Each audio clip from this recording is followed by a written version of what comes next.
What's up, dudes and dudettes? It's Jimmy, aka Zero Tolerance 55 here, returning after a long absence to complete the BioShock Explained storyline that I started a while back. This is video 4.5, the second part of the BioShock 1 storyline.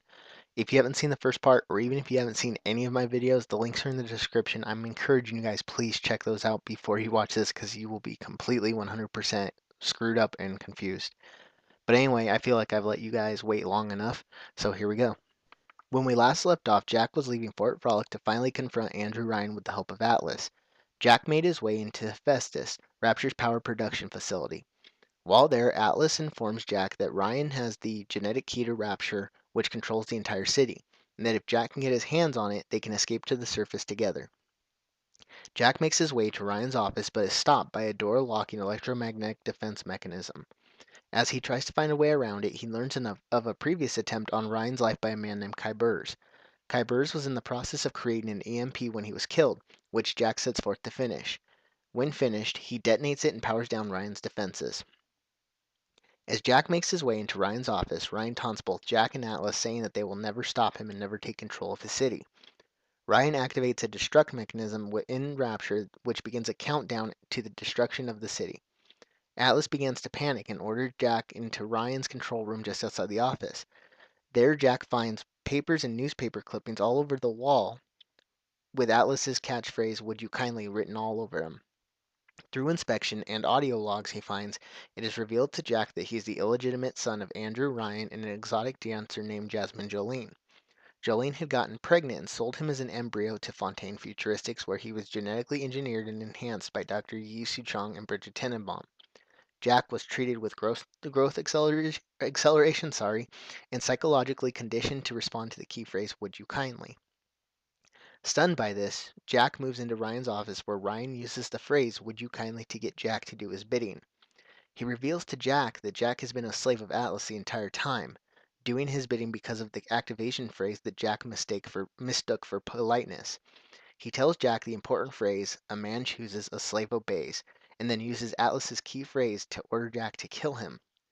Jack does so and realizes that Ryan did this all to make a point, showing that Jack truly is a slave to the phrase that Atlas has been using. I know this is confusing, just stick with it. Atlas confronts Jack,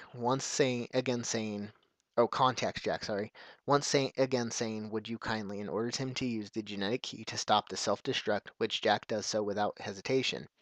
Atlas compliments Jack before bursting into laughter and revealing his true identity as Frank Fontaine.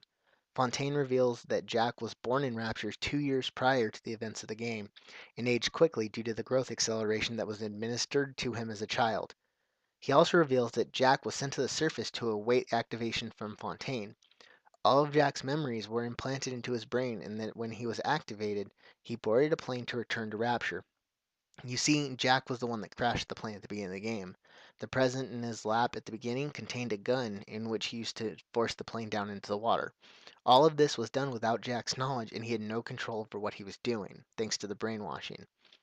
Fontaine thanked him for his services and sentenced robot droids to kill him. Security bots. At this point, all of the rescued little sisters show up and lead him through vents in order to escape. However, while escaping, the vents give way under Jack's weight and he falls from them, knocking him unconscious. Jack awakes in Bridget Tenenbaum's safe house under Olympus Heights, where the rescued little sisters are hiding in safety with her. Tenenbaum tells Jack that she removed most of the mental conditioning that she was responsible for while he was knocked out. She then tells him that Fontaine doesn't have total control over him, but can do many other unpleasant things to him with the conditioning that's left.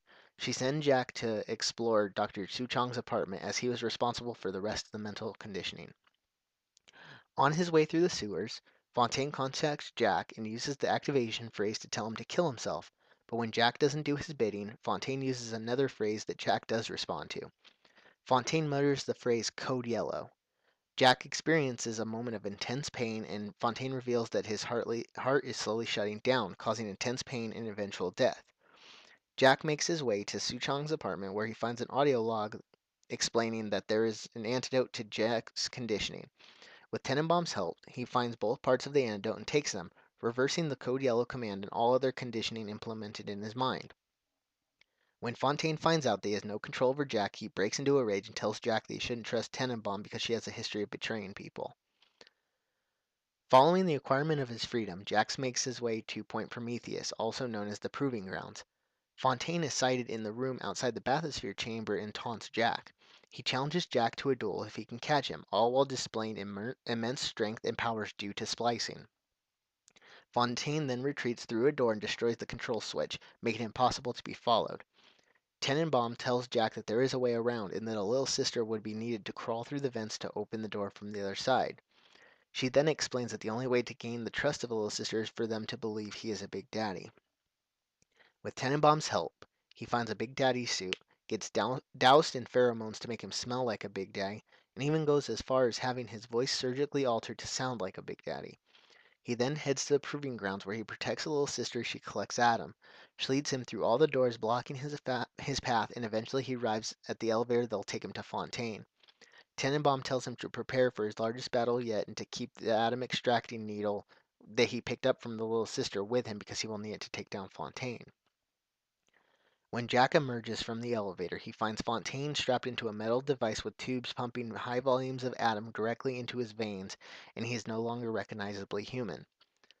Fontaine is twice the height of an average human and has skin that changes colors, as well as having many dangerous plasma attacks. Jack and Fontaine engage in a battle to the death. During the fight, Fontaine repeatedly teleports himself back to the machine to inject himself with more Adam to give him the edge, but every time he does so, Jack drains his Adam using the extracting needle he kept from the little sister. Eventually, Fontaine beats Jack to the ground and begins ranting about all the events that led them to this moment. Thanks to the Adam drain, courtesy of Jack, Fontaine is weakened and distracted, which allows the rescued little sisters to emerge from the vents to swarm Fontaine. They stab him over and over with the extraction needles. There are two endings to BioShock. If the player achieved the good ending, which is canon to the storyline, and the so-called real ending, then Jack's last image before fading into unconsciousness is that of Fontaine's dying at the hands of the little sisters.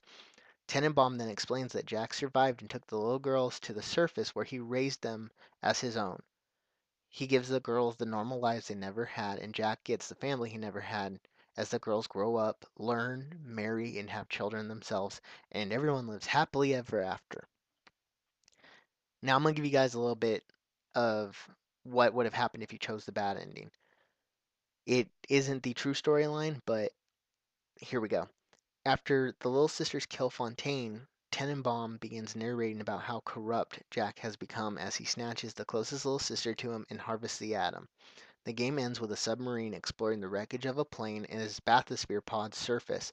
Splicers emerge and kill the submarine crew. The game ends as the Splicers discover a nuclear warhead.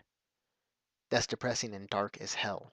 But thankfully, that's not the real ending. Like I said, the real ending was the happy one.